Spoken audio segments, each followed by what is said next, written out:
और खुदा दा धन्नवाद, परमेश्वर दी वडियाई कि खुदा ने अज का दिन जड़ा साडे जीवन च दिता। और जिस तरह असी बाकी दी आराधना बड़े वधिया तरीके दे नाल कीती आ, और हुण परमेश्वर दे वचन नूं भी वधिया तरीके नाल सुनना, क्योंकि शैतान इस समय नूं कई बारी अपने तरीके नाल इस्तेमाल कर जांदा। साडा ध्यान कई बारी चिंतावां वल, परेशानियां वल और साड़ियां जरूरतां दे वल लवा के ते वचन असीं सुन रहे हुंदे आ, पर असल च असीं इत्थे नहीं हुंदे।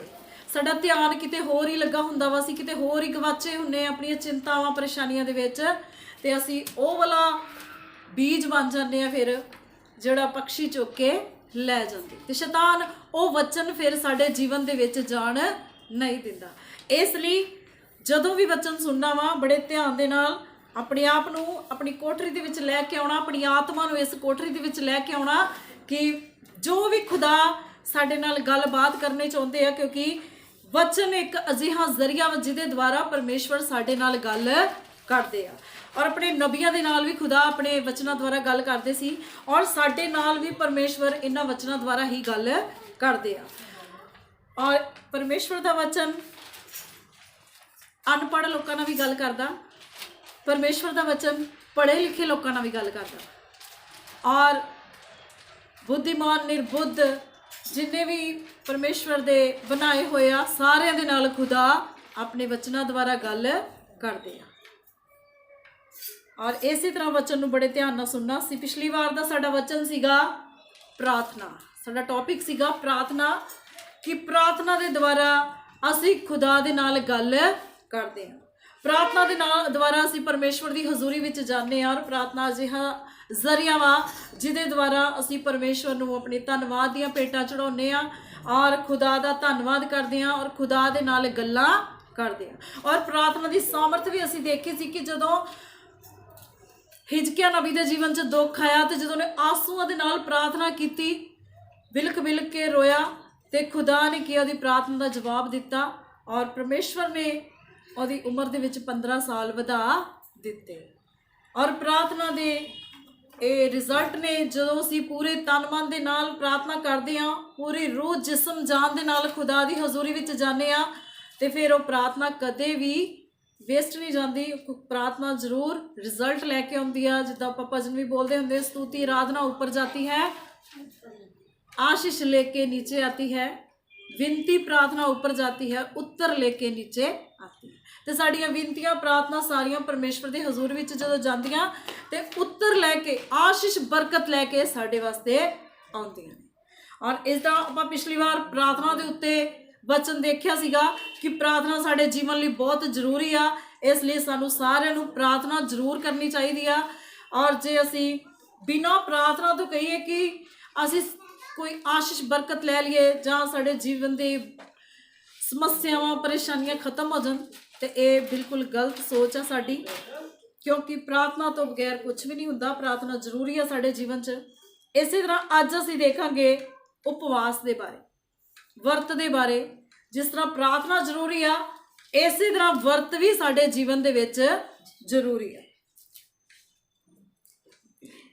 उपवास की सामर्थ देखेंगे और इहदे लिए असीं देखांगे मत्ती दी अंजील 16 अध्याय 6 दी 16 अध्याय 6 अध्याय ओहदी 16 वर्सेस।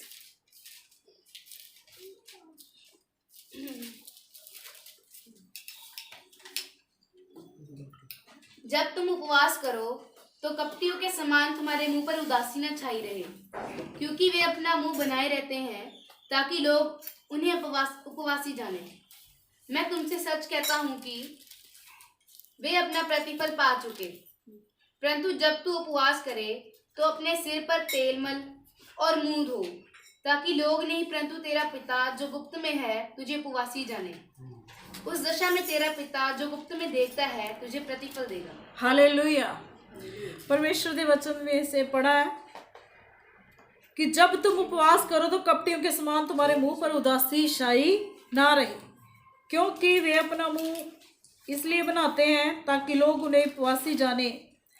और परमेश्वर का वचन कहता है कि जब भी तुम उपवास रखो, रोजा रखो, तो तुम्हारा मुंह ढीला नहीं होना चाहिए, तुम्हारे मुंह पर उदासी नहीं आनी चाहिए, तुम्हारा मुंह पर लटकना नहीं चाहिए, लटका हुआ सा, कि जैसे आप मुंह लटका के बैठे हुए हो और कोई आके आपसे पूछेगा आज आप ऐसे क्यों, आज आपका चेहरा उतरा हुआ है, आज क्यों उदासी है, तो आप कहेंगे आज मैंने उपवास रखा है। तो खुदा का वचन कहता है ऐसे कपटी लोग करते हैं, जो कुछ आप लोगों को दिखाने के लिए करोगे तो उसका प्रतिफल भी आपने लोगों से ही ले लिया। जब कोई इंसान आपकी वाहवाही करेगा, हाँ आज इसने उपवास रखा है, वो बड़ाई दूसरों के मुंह से होगी आपकी, आपको उस उपवास का कोई भी फल नहीं मिलेगा। तो परमेश्वर का वचन हमें सिखा रहा है कि वो लोग अपना मुंह इसलिए बनाते हैं, वो लोग अपने मुंह को ऐसे लटका लेते हैं कि लोगों के ऊपर अपने उपवास को प्रकट करें। अगर आप लोगों को दिखाने के लिए करते हो तो आप परमेश्वर से कुछ भी प्राप्त नहीं कर सकते। लिखा मैं तुमसे सच कहता हूं कि वे अपना प्रतिफल पा चुके। और ये जब हम अन्य जातियों के समान चलते थे, जो अन्य जाति लोग हैं वो बहुत उपवास रखते हैं, तो वो ऐसा करते हैं, वो अपने उपवास में दूसरों के ऊपर प्रकट कर सकते हैं कि आपने उपवास रखा है, 7 दिनों का उपवास रखा है। लेकिन खुदा का वचन ऐसे उपवास रखने को हमें मना करता है, हमने ऐसा उपवास नहीं रखना है। परमेश्वर का वचन कहता है जब तू उपवास रखे तो लोगों के आगे ढिंडोरा मत पिटवा कि मैंने उपवास रखा है। अगर तू ऐसा करेगा तो अपने खुदा से कुछ भी प्रतिफल नहीं पाएगा। और लिखा जब तू उपवास रखे तो अपना मुंह धो, कि जब तू मुंह धोएगा तो तेरा मुंह फिर से हरा भरा हो जाएगा, तेरे मुंह पर रौनक आ जाएगी, उदासी नहीं आएगी, तेरा मुंह लटकेगा नहीं, और फिर वो चेहरा खिल उठेगा और अपने सर पर तेल लगा। ये खुदा ने तेल लगाने के लिए जो बोला है। हम लोग जब पहले उपवास रखते थे ना, जब मैं अपने बारे में बताती हूँ कि मैं जब उपवास रखती थी तो पूरा दिन जो है प्रार्थना में रहती थी, और प्रार्थना में जब रहती थी तो बोल बोल के प्रार्थना करनी खुदा के आगे। और क्योंकि यशायाह नबी ने भी बोला, एक वचन में बोला है कि अपना गला फाड़, अपने गले को ऊंची आवाज के साथ इस्तेमाल कर, परमेश्वर को पुकार जब तू उपवास रखे।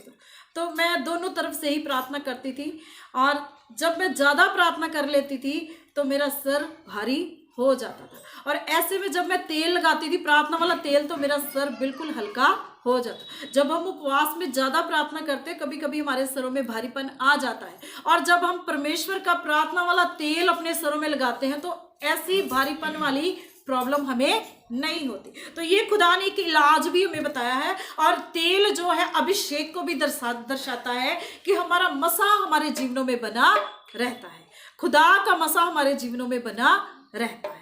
और इस तरह से खुदा ने हमें वचन के द्वारा बताया है कि अपना मुंह धोना है, अपने सर पे तेल लगाना है, ताकि आपका चेहरा खिला रहे, आपके चेहरे के ऊपर खुदा का नूर चमकता रहे।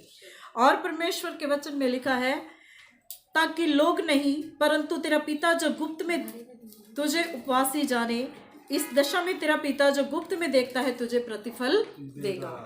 अगर आप और खुदा के बीच में आपका उपवास है तो परमेश्वर का वचन कहता है आप बहुत से प्रतिफल के हकदार हैं, और खुदा आपको ब्लेस करेगा, आपकी ज़रूरतों को पूरा करेगा, और जो भी चीज़ आप खुदा से अपने उपवास के लिए मांग रहे हो वो खुदा आपको देगा।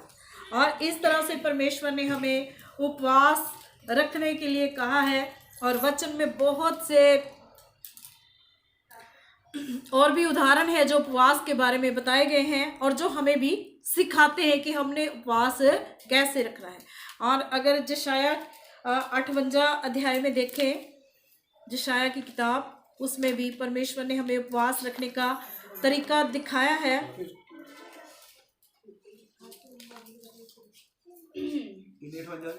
हाँ, पहले से पढ़, पहले 2 मिनट पढ़ दीजिए। गला खोलकर पुकार, कुछ ना रख छोड़, नरसिंगे का सा ऊंचा शब्द कर, मेरी प्रजा को उसका अपराध अर्थात याकूब के घराने को उसका पाप जता दे।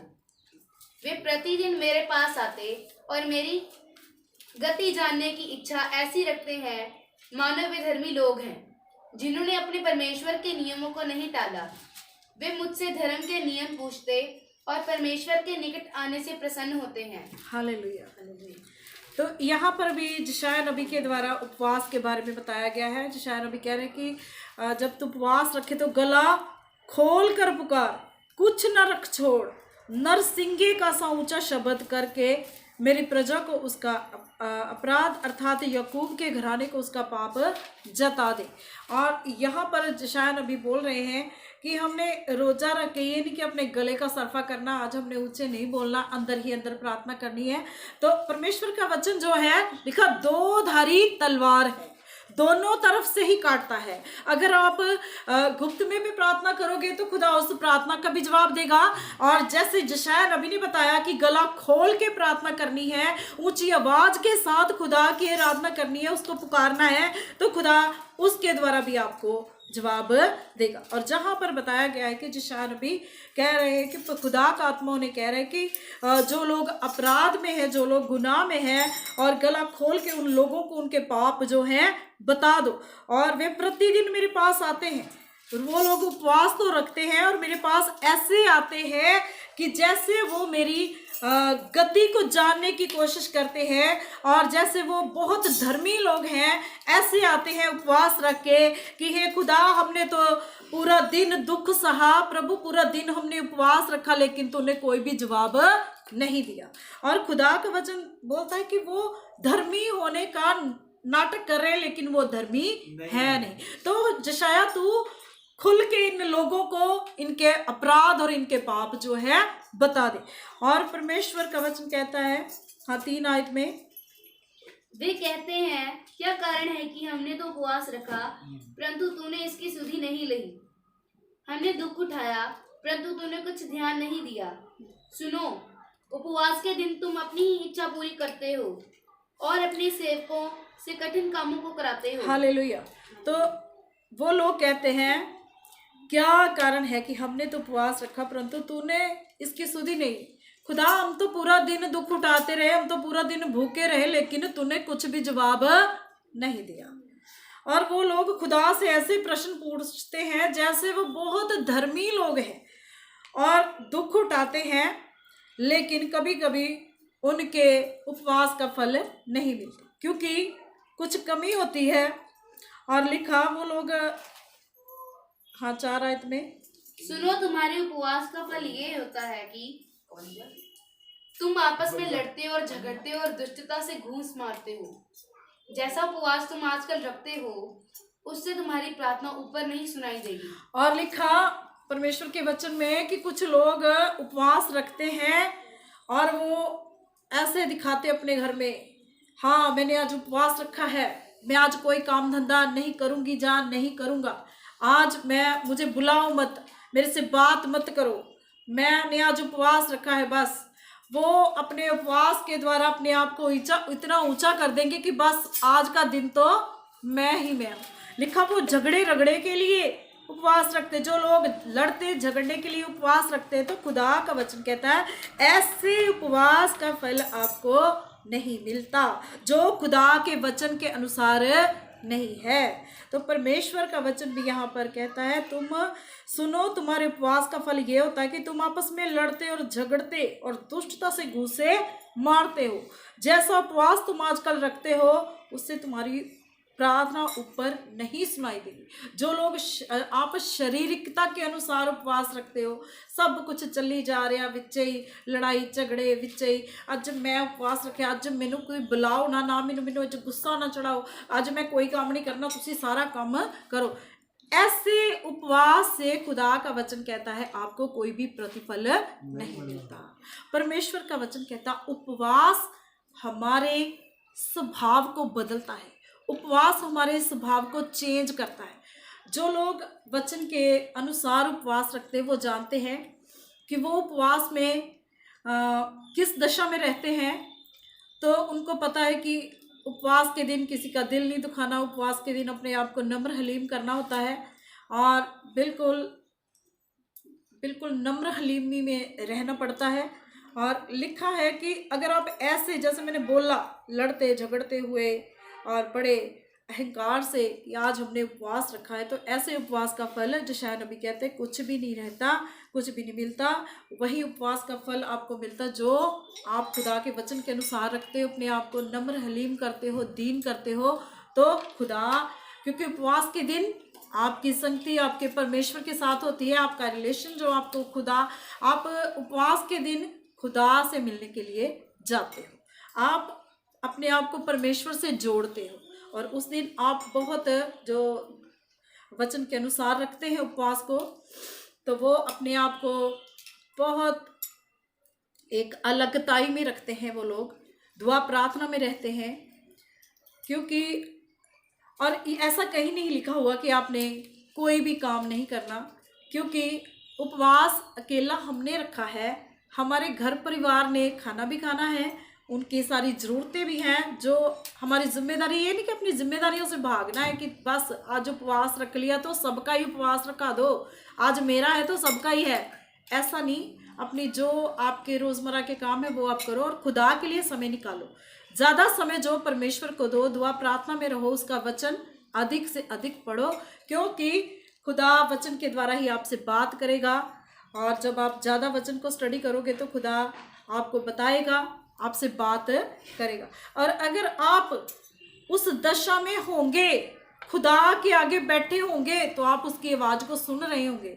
अगर आपने सारा दिन काम काज में ही निकाल दिया, ये नहीं कि सारा दिन ही काम काज में लगे रहो, दुआ प्रार्थना करे नहीं, तो आपने बस रोजा रख लिया तो भूख प्यास रख ली, ये भी नहीं। खुदा का वचन कहता है कि आपने दुआ प्रार्थना में भी बने रहना है, दुआ प्रार्थना भी ज़्यादा करनी है, ताकि जो भी खुदा आपसे बात करनी चाहता है वो आप सुन पाएँ।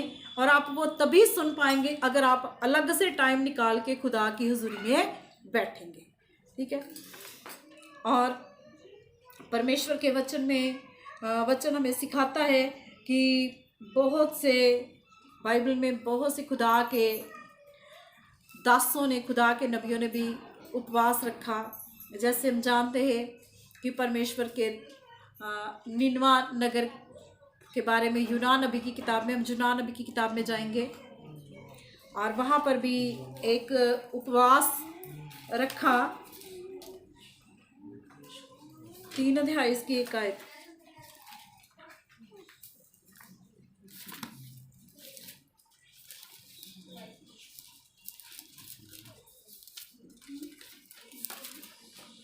तब यहोवा का ये वचन दूसरी बार योना के पास पहुंचा, उठकर उस बड़े नगर निनवे को जा और जो बात मैं तुझसे कहूंगा उसका उसमें प्रचार कर।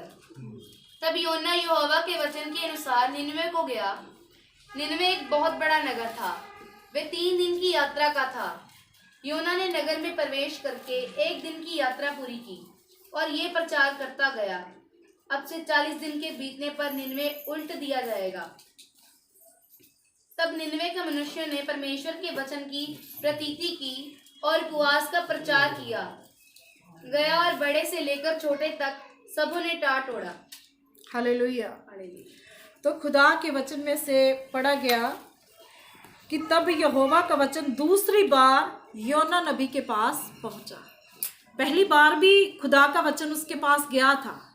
खुदा ने पहले भी वचन के द्वारा योना नबी से बात की, लेकिन तब योना नबी अनाज्ञाकार हो गया था और उसने वचन की प्रतीति नहीं की, अपनी मर्जी से तरशीश में जाने वाले जहाज पे बैठ गया।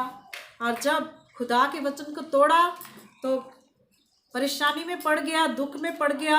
एक मछली, एक मच्छ के पेट में चला गया और 3 दिन मच्छ के पेट में रहने के बाद फिर जब तौबा की और खुदा के वचन को तोड़ने की सजा भुगत कर जब आया, तो खुदा का वचन फिर से दूसरी बार योना के पास पहुंचा, उठकर उस बड़े नगर निनवे को जा और जो बात मैं तुझे कहूँगा उसमें प्रचार कर। और खुदा ने कहा कि जल्दी से उठ जा और निनवे नगर को जा और जो मैं तुझे कहूँ उसी चीज़ का प्रचार कर। तब योना यहोवा के वचन के अनुसार निनवे को गया और निनवे बहुत एक बड़ा नगर था, वह 3 दिन की यात्रा का था। और योना ने नगर में प्रवेश करके 1 दिन की यात्रा पूरी की और ये प्रचार करता गया और खुदा के वचन में लिखा 3 दिन का सफर था, लेकिन योना फिर जब दूसरी बार 1 दिन में ही पहुंच गया, क्योंकि पहली बार उसने अनाज्ञाकारी कर ली थी और एक बहुत बड़ी परेशानी में पड़ गया था। और अब खुदा का वचन लिखता है कि वो 1 दिन में ही, 3 दिन की यात्रा जो 1 दिन में ही उसकी हो गई। ठीक है, खुदा का वचन जो, क्योंकि उस घटना से वो उस खुदा की योजना के जो जहाँ पर परमेश्वर उसे भेजना चाहता था बहुत करीब चला गया था। और 1 दिन लगा उसे निनवा में जाने के लिए, और वहाँ उसने प्रचार किया कि अब से 40 दिन में निनवा उल्ट जाएगा, नाश हो जाएगा। खुदा इस निनवा के शहर को, इसके नगर निवासियों के समेत नाश कर देगा। और परमेश्वर के इस वचन के अनुसार जो 40 दिन लिखे गए हैं, और 40 दिन पहले भी वचन में आए थे, जब नूह के समय आया तब भी 40 दिन 40 रात लगातार वर्षा होती रही, और तब भी उस समय खुदा उन दुष्ट लोगों का नाश करने के लिए ही परमेश्वर ने ऐसा किया, न्याय के लिए खुदा ने ऐसा किया। और जहाँ पर भी जो 40 दिन हैं 40 रात, ये न्याय को प्रकट करते हैं, न्याय को दर्शाते हैं कि खुदा अब न्याय करने वाला है। और लिखा, जब उसने ये प्रचार किया, हाँ इसकी 5 आयत होगी, 5 आयत होगी। तब लिखा, निनवे के मनुष्यों ने परमेश्वर के वचन की प्रतीति की और उपवास का प्रचार किया, और बड़े से लेकर छोटे तक सभी ने टाट ओढ़ा। तो लिखा है, निनवा के नगर ने उस वचन को माना, उस वचन के ऊपर विश्वास किया, प्रतीति की। और वचन क्या था कि अब से 40 दिन के बीतने पर निनवा उल्टा दिया जाएगा, और इसलिए आप तौबा करो। और लिखा, उन लोगों ने विश्वास किया और एक ढिंढोरा पिटवा दिया कि पूरा नगर उपवास में जाएगा, पूरा नगर व्रत रखेगा, रोजा रखेगा। हाँ जी, शायद में तब ये समाचार निनवे के राजा के कान में पहुंचा, और उसने सिंहासन पर से उठ अपने राजकीय वस्त्र उतारकर टाट ओढ़ लिया और राख पर बैठ गया। और ये खबर राजा के कान तक भी पहुंच गई कि पूरे नगर में एक बात फैली हुई है कि 40 दिनों में निनवा नाश हो जाएगा, और इसलिए सब लोग खुदा के आगे झुके, अपने अपने पापों को माने और तौबा करें। तो ये खबर जो है राजा तक भी पहुंच गई। तो लिखा, राजा ने भी विश्वास किया और वह अपने सिंहासन से उठ गया, और उसने अपने जो शाही वस्त्र थे, राजा वाले वस्त्र थे, वो उतार दिए और टाट ओढ़ लिया, और वो भी उपवास में चला गया। और लिखा, हाँ जी 7 आयत, राजा ने प्रधानों से सम्मति लेकर निनवे में इस आज्ञा का ढिंढोरा पिटवाया, क्या मनुष्य, क्या गाय बैल, क्या भेड़ बकरी या अन्य पशु कोई कुछ भी ना खाए, वे ना खाए और ना पानी पिए। मनुष्य और पशु दोनों टाट ओढ़े, और वे परमेश्वर की दुहाई चिल्ला चिल्ला कर दें, और अपने कुमार्ग से फिरें, और उस उपद्रव से जो वे करते हैं पश्चाताप करें। Hallelujah, hallelujah. तो खुदा के वचन में लिखा कि एक ढिंढोरा उस नगर में पिटवाया गया, और वह ढिंढोरा क्या था कि क्या मनुष्य, क्या बैल, क्या भेड़ बकरी या अन्य पशु कोई कुछ ना खाए, वे ना खाए और ना पिए। कि मनुष्य से लेकर पशु पक्षियों तक भी उन्होंने उपवास रखा दिया। उन्होंने कहा अपने जानवरों को, अपने मवेशियों को, पशु पक्षियों को कुछ भी खाने पीने के लिए ना दिया जाए, कि ऐसा उपवास हो जो खुदा की हजूरी तक पहुंचे, जो सख्त उपवास हो जिससे खुदा, हमारी जो दुहाई है, हमारी जो प्रार्थना है, वो खुदा की हजूरी में पहुंचे। और ये उपवास हमें भी सिखाता है कि जितना हम उपवास सख्त रखते हैं तो उतना हम खुदा के करीब पहुंचते हैं। अगर हम अपने उपवास में सभी कुछ चला रहे हैं, हमने उपवास रखा और सब कुछ ऐसे ही चल रहा है जैसे पहले चलता था, टीवी भी साथ चल रहा है, फ़ोन भी साथ चल रहा है, तो वो कोई अलगताई वाला उपवास नहीं है, कोई सख्त उपवास नहीं है। ठीक है, और सख्त रखना है, काफ़ी चीज़ों से अलगताई में आ जाना है, दीन दुनिया से। जैसे आप पहले चलते हो वैसे नहीं चलना है। फ़ोन का भी आपने छोड़ देना, उस दिन नहीं देखना है, टीवी को भी छोड़ देना है, अलगताई में परमेश्वर के पास जाना है, ताकि आप अलगताई में खुदा को दिखो कि आज मेरा बेटा मेरी बेटी अलगताई में है, आज उपवास में है, तो वो खुदा भी आपसे मिलने के लिए आता है।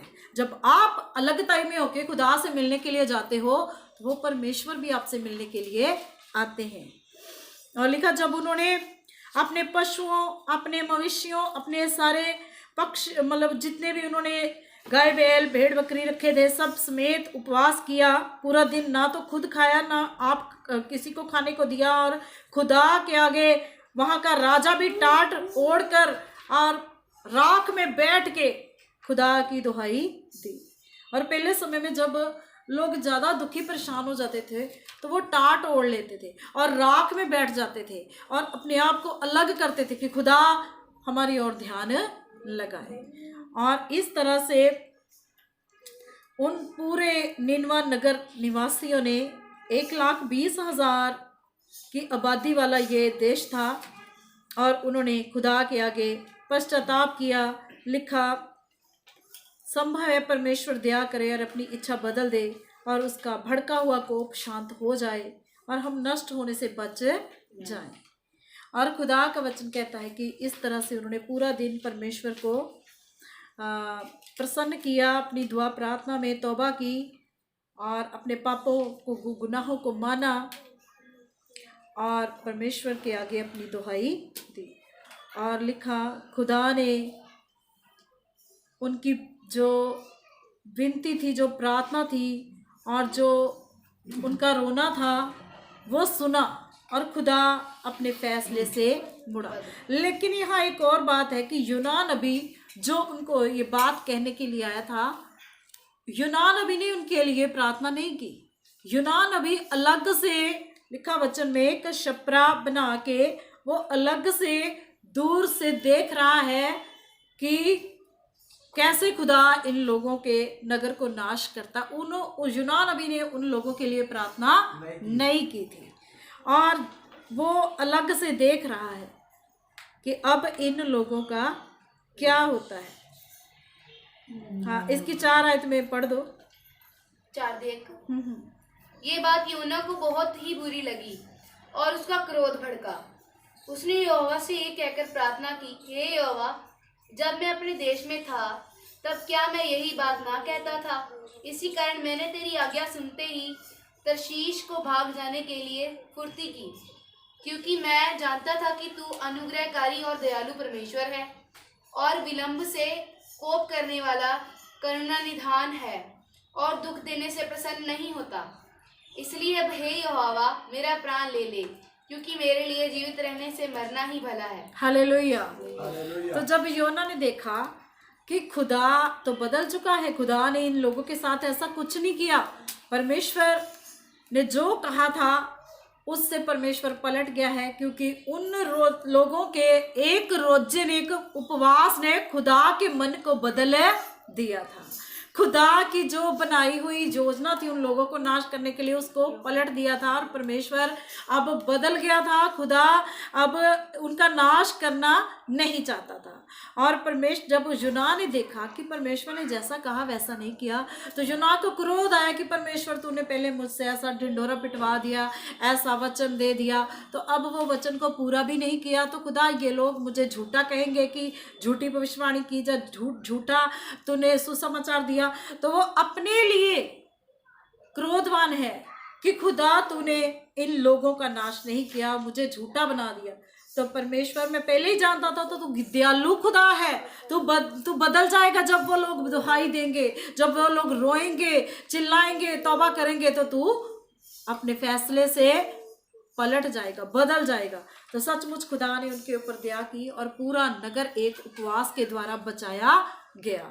और खुदा ने उसे समझाया कि इन लोगों को मैंने पाला पोसा है और एक ही दिन में मैं इन्हें कैसे नाश कर दूं। एक आगे अगर इस वचन को पढ़ो तो एक बहुत अच्छी उदाहरण देके खुदा ने उसे समझा दिया। और इस तरह से खुदा का वचन हमें समझाता है कि एक उपवास में कितनी ताकत है अगर वो सही तरीके से खुदा के वचन के अनुसार, खुदा के कायदों के अनुसार रखा जाए। तो एक उपवास में इतनी ताकत है कि पूरा नगर नाश होने से बच गया। अगर हम एक मन होके खुदा के पास जाते हैं पूरे मन से, तो परमेश्वर भी जो है हमारी ओर अपना ध्यान लगाते हैं, क्योंकि रोज़ा हमें बदलता है, खुदा को नहीं। खुदा के जो फैसले हैं उनको चेंज कर देता है और हमारे जीवन को परिवर्तित करता है, हमें नम्र हलीम करता है, दीन करता है रोज़ा, और हमारे में से वो सारी बुरी आदतों को बाहर निकालता है और परमेश्वर हमारे जीवन को बदलता है, क्योंकि रोज़ा हमारे आत्मिक स्वभाव को चेंज करता है। और आत्मा की और शरीर की एक हिसाब से लड़ाई होती है। हम शारीरिक रूप से शारीरिक रूप से हम आत्मिक रूप से हम शरीर के ऊपर फतेह पाते हैं, क्योंकि लिखा आत्मा और शरीर दोनों एक दूसरे के विरोध में है। और इसलिए जब हम उपवास में जाते हैं तो हम शरीर के ऊपर फतेहमंद होते हैं, जीतते हैं हम शरीर को, ठीक है। और इसलिए खुदा का वचन हमें और भी बहुत कुछ सिखाता है।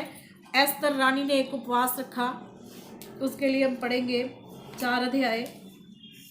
और एस्तर एक यहूदी लड़की थी। खुदा के वचन में एस्तर 4 अध्याय, एस्तर की किताब पुराने नियम में है।